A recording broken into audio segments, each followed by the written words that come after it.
Swayam Prabha. Digital India. Educated India.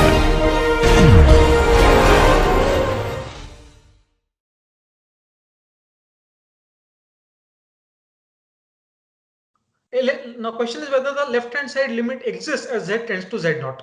If it exists, we will say it is complex differentiable at z naught, right? That is our definition of complex differentiable. So we are interested in knowing whether the limit on the left hand side exists as z tends to z naught. But that means we are interested in whether the right hand side limit exists. Yeah, left hand side limit exists if and only if the right hand side limit exists. So first of all, notice that limit of z minus z naught bar upon z minus z naught as z tends to z naught, this does not exist. Yeah, can somebody give the reason? We have already discussed it in some sense. Why does this limit not exist? Along x equals to y. Yeah, correct. So whatever we saw before, taking limit along the axis and then taking limit along the diagonal. Yeah, by change of variables, this is really like limit of z bar by z. Once you make a change of variables, and limit of z bar upon z does not exist because limit along the x-axis gives you 1, limit along the y-axis gives you -1. In fact, in this case, x-axis and y-axis, you don't have to take the diagonal. Here, just limit along the x-axis and y-axis are itself different. Yeah, this is limit. This is like limit of z bar upon z. So take z going to 0 along x-axis and then take limit of z tends to 0 along y-axis. The limits are different. So this limit does not exist. But it does not exist, but it has one property that this z minus z naught bar upon z minus z naught, this is always has norm 1. Norm of z is always the same as norm of z bar. So this always has norm 1. So in the first equation, first line, you have, look at the right hand side. It says del f by del z times z naught plus del f by del z bar times z naught times this z minus z naught bar upon z minus z naught. So z minus z naught bar by z minus z naught. This limit does not exist, but it is always equal to 1 in magnitude. So when will the right hand side limit exist? The right hand side limit will exist only when del f by del z bar times z naught is equal to 0.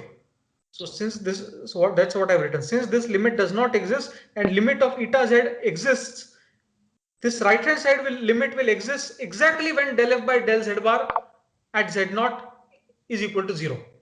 Yeah, I'm making the following simple statement. Suppose I know that if I take product of two functions, the limit exists. Yeah. Okay. So okay. Let me put it this way. Del f by del z bar at z naught is some complex number, right? Yes. Yeah. So this complex number times something, you want to know whether the limit exists. You have a complex number times something, and you want to know whether limit exists as z tends to z naught. When will that? But you know that the limit of the other side does not exist. You have complex number times a quantity, and that quantity limit does not exist. So this product limit will exist only when that constant is equal to 0. That's all I'm using. So in the right hand side, the limit of z limit as z tends to z naught exists for the first and third term. The first term is anyway a constant. The third term limit exists because it tends to 0. So the right hand side limit will exist only if the limit of the middle guy exists. The middle guy is a product of a complex number and some other term. That some other term limit does not exist. So the constant times something for which limit does not exist, that limit will exist only if the constant is 0. Yeah, maybe I'm elaborating a bit too much, but this is just a simple argument. So this right hand side limit will exist only when del f by del z bar at z naught is 0. That means Cauchy-Riemann equations are satisfied at z naught. We have already seen that CR equations being satisfied is equivalent to del f by del z bar being 0. So any questions? Do we not assume the CR equations when we take the limit eta z tends to 0? Do we not assume CR equations when we say limit exists, you mean? When limit z goes to z naught eta z equal to 0. When we started No, that was not Cauchy-Riemann equation. That was real differentiability. Remember, there were two things in the hypothesis. That the function is real differentiable and CR equations are satisfied. We have already used real differentiability in saying that limit of eta z tends to 0. Now we are using the CR equations. I mean, we have also used the CR equations at some other point, but we have not used CR equations to say that eta z tends to 0. That is just real differentiability. So real differentiability for a complex function implies complex differentiability only if the CR equations are satisfied. Well, that is what we are trying to prove. But I'm saying, I'm saying for what we have already observed is limit of eta z as z tends to z naught is equal to 0, and this was a consequence of real differentiability only, not of CR equations. Okay, sir. Yeah. So in the right hand side limit exists. So the first term is just a constant, del f by del z at z naught is just a constant. Eta z limit exists as z tends to z naught. So for the sum of the three terms, the limit will exist only if the limit exists for the middle term. The middle term is constant times something. That something limit does not exist. So the constant has to be 0 for the limit to exist.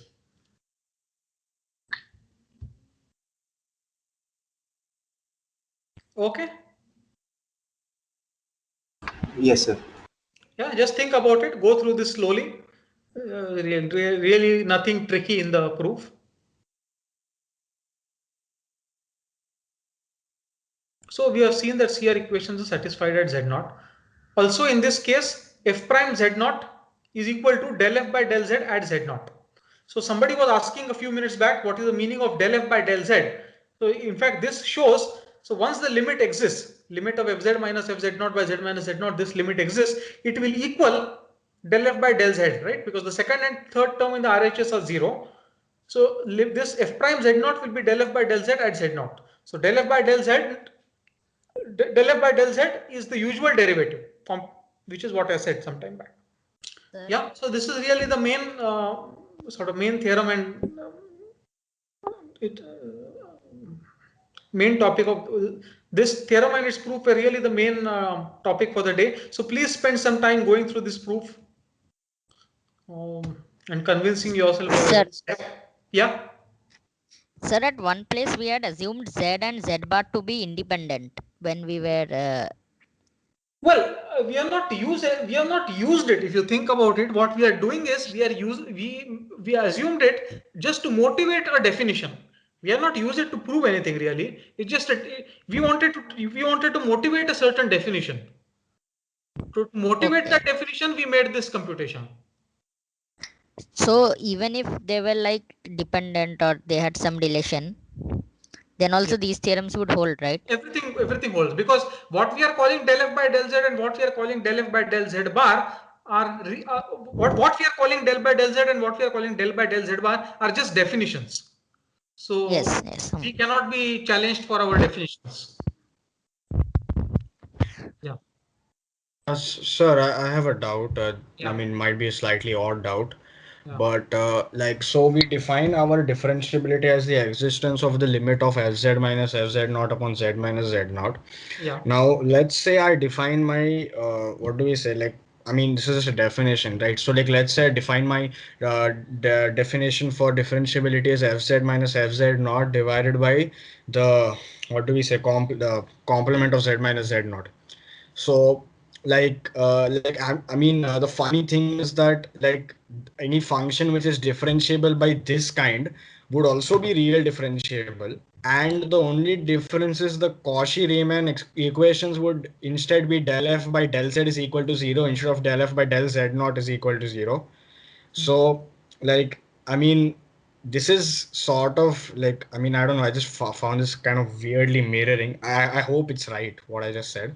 Like I did a little checking, but yeah, anyway. Yeah, so any reason why we choose to keep z minus z naught in the denominator? Well, Or is it just because it looks cleaner? I mean, in the end of the day. I mean, whatever we are defining, you want it to be stronger than real differentiability. It should not be an entirely different definition. These are supposed to be better than real differentiable functions. So,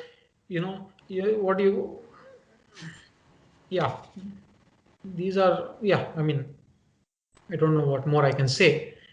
Yeah, I mean, I don't know. No, I mean, it would still be stronger than real different. I mean, I think maybe just the equivalent of switching the sign of iota, maybe. Like, yeah. So I guess, yeah, it's meaningless to define it like that way, or meaning it's pretty much the same meaning. So yeah. Yeah, okay. Thanks. No, I mean, it won't be, I mean, it won't be equivalent to real differentiability, right? Because this one is equivalent to real differentiability, so the other one won't be. So if you are defining it fz minus fz naught by z minus z naught bar limit existing, that won't be equal to real differentiability. Why not? I guess not. I mean, you just have to check, because this will, what you are probably defining would imply that del f by del z is equal to 0 instead of del f by del z bar. Yeah, that's what I said. It would Yeah, switch. but It would switch every place where z and z bar is. So it would also Right. switch the what do we But like that's instead not of being yeah. u. But why should that be equivalent to? Why should that imply real differentiability? It would imply real differentiability of a different function. Yeah, but you want different. You Meaning- want to imply real differentiability of the given function. What do you gain by it different being implying real differentiability of some other function? No, I mean the thing is that the other function would just have a sign switched over there because it looks different because okay, never mind. It was an odd doubt. I just never mind. Sir, Yeah. sir, is the real differentiability and Cauchy-Riemann equations, are these two together necessary for differentiability? Yeah. Yeah. Okay. That is what we So these already are saw. That is what we already these- saw. If f is complex differentiable, then it is real differentiable, and we have already checked that once it is complex differentiable, it satisfies CR equation. That is why we were interested in the reverse question. That is something we have already checked. Okay, corollary. So f from omega to c be such that it has continuous partial derivatives throughout omega. Then if it satisfies the CR equations at a point, then f is complex differentiable, means complex differentiable at that point. Yeah, so this is a corollary of the previous. Why is it a corollary? Because once it has continuous partial derivatives throughout omega, then it has its total derivative exists. That means real differentiable. Once it is real differentiable and CR equations are satisfied, we have just now proved that it is complex differentiable. Okay, so this is a corollary of straightforward corollary of the previous theorem. So notice that something very interesting here. You know, when we define derivative, what do we assume? We assume that limit of fz minus fz naught upon z minus z naught. This limit should exist along every path along which z tends to z naught, right? Along every path, this limit should exist and should be equal. But in deriving the Cauchy-Riemann equations, we only took limit along the x-axis and limit along the y-axis, right? And so CR equations plus real differentiability implies complex differentiability. So in the end, this is kind of saying if you take a real differentiable function and suppose the limit along x-axis and y-axis are both exist and are equal, then the function is automatically complex differentiable.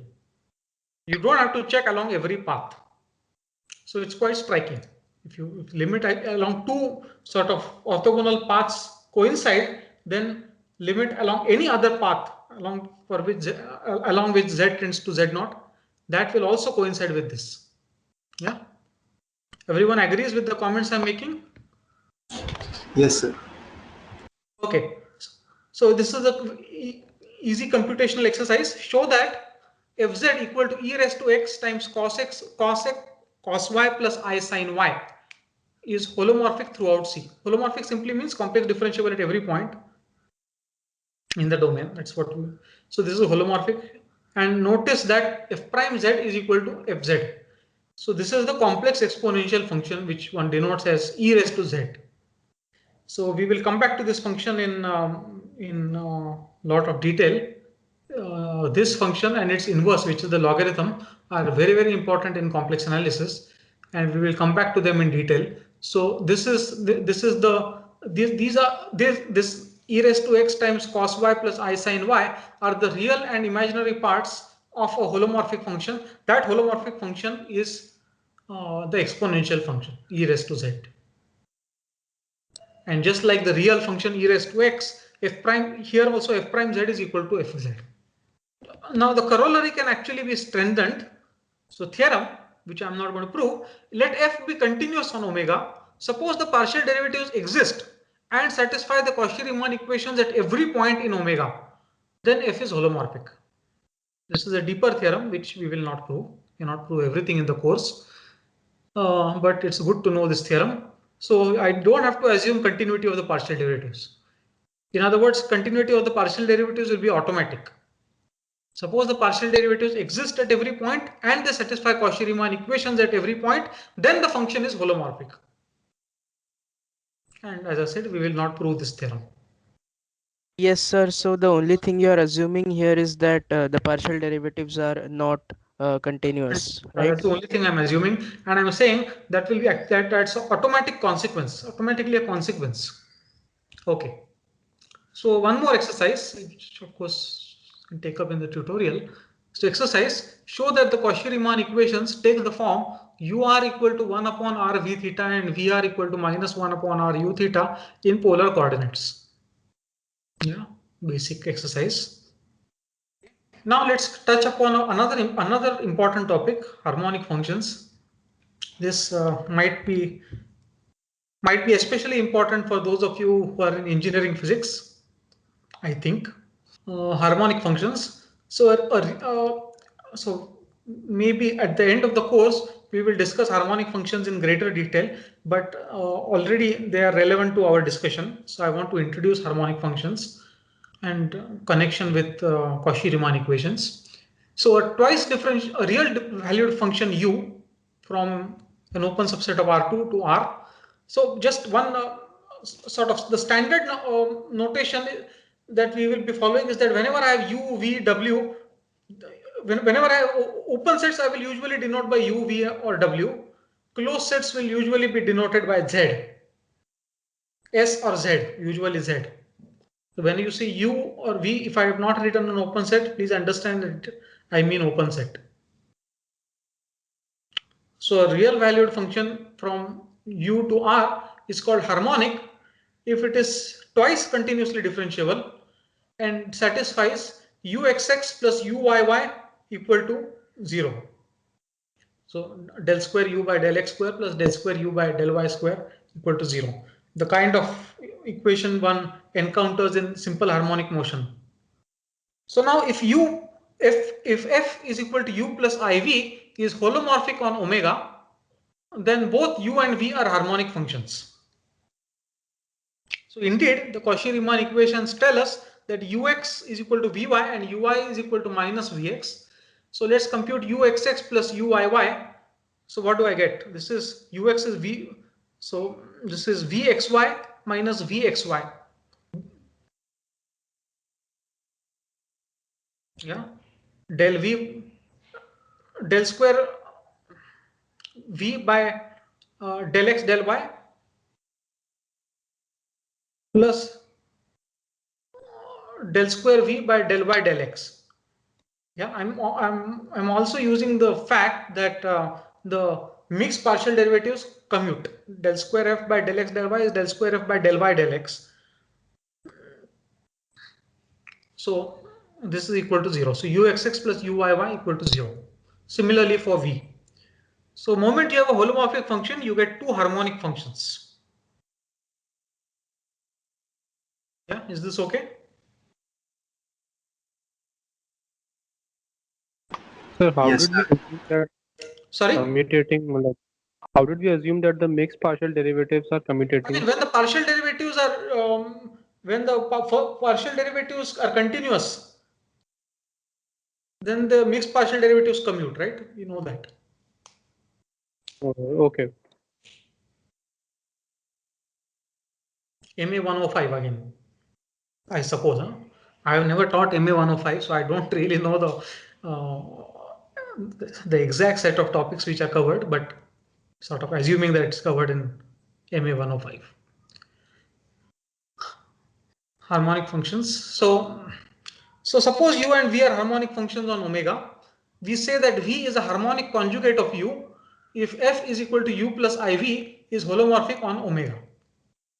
So then we say v is a harmonic conjugate of u. An example, so v of xy equal to 2 times xy is a harmonic conjugate of x square minus y square in any domain.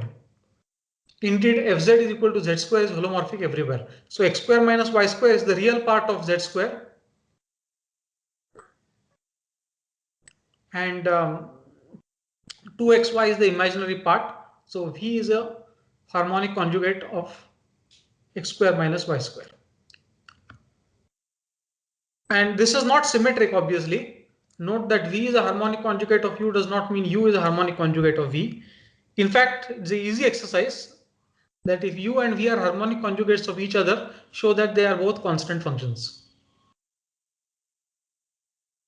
So there is no symmetry is not there. Okay. So here is a general method to find a harmonic conjugate. So suppose you are given U. You want to find its harmonic conjugate. That means you want to find another V so that U plus IV is holomorphic. So how would you go about it? Well, just sort of follow your nose. Equate Ux with Vy and Uy with minus Vx and see what you get. So find Ux first. Now equate Vy is equal to Ux. So now I know what is Vy. Now I'll integrate with respect to y. So then when I integrate with respect to y, I will get v of xy is equal to various terms plus some constant. But plus what is that constant? The constant is not really a constant. It's a function purely of x. And I'm integrating with respect to y. The constant will be a function which is a pure function of x.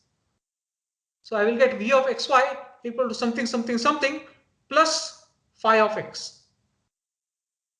And now let's use the other Cauchy-Riemann equation, namely uy equal to minus vx. So now I can compute vx again dot dot dot plus phi prime x. I know what is vx. Now I'll equate this with minus uy. And since by equating this, I will know what is phi prime x because I already know I know what is u, so I know what is uy. Since I know what is ui, I will equate and compute phi prime x. And so I also know what is phi of x up to a constant. So this gives you what is v. This might give you an impression that you can always find a harmonic conjugate, but this is not so. Unfortunately, this method fails in general. Try and think of the reason. So you cannot always find harmonic conjugates, but in situations where it does exist, this is the general recipe. Yeah, maybe I'll leave this slide for half a minute. Okay. But if omega is sufficiently nice, we will make this more precise in the lectures to come. Then every harmonic function has a harmonic conjugate. Conversely, if every harmonic function has a harmonic conjugate, then this subset is also has to be nice. So this nice I cannot make precise at the moment. We will come to this in the subsequent lectures. So thus the question in analysis, does every harmonic function have a harmonic conjugate, is answered by geometry. The answer depends on the shape of omega.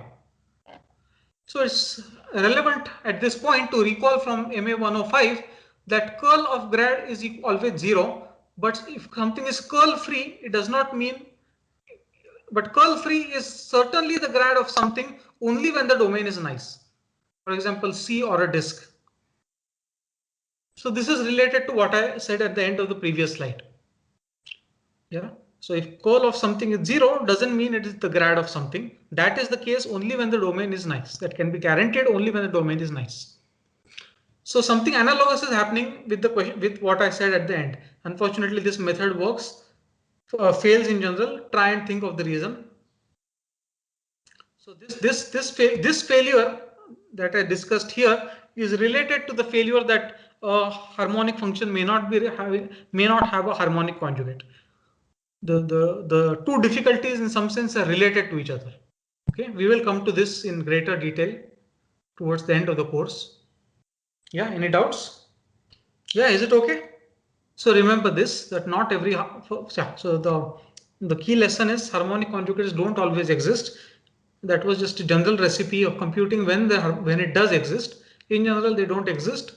And on sort of sufficiently nice domains in some suitable sense, harmonic conjugates always exist. Yeah, I think this is the end of the presentation, nothing else.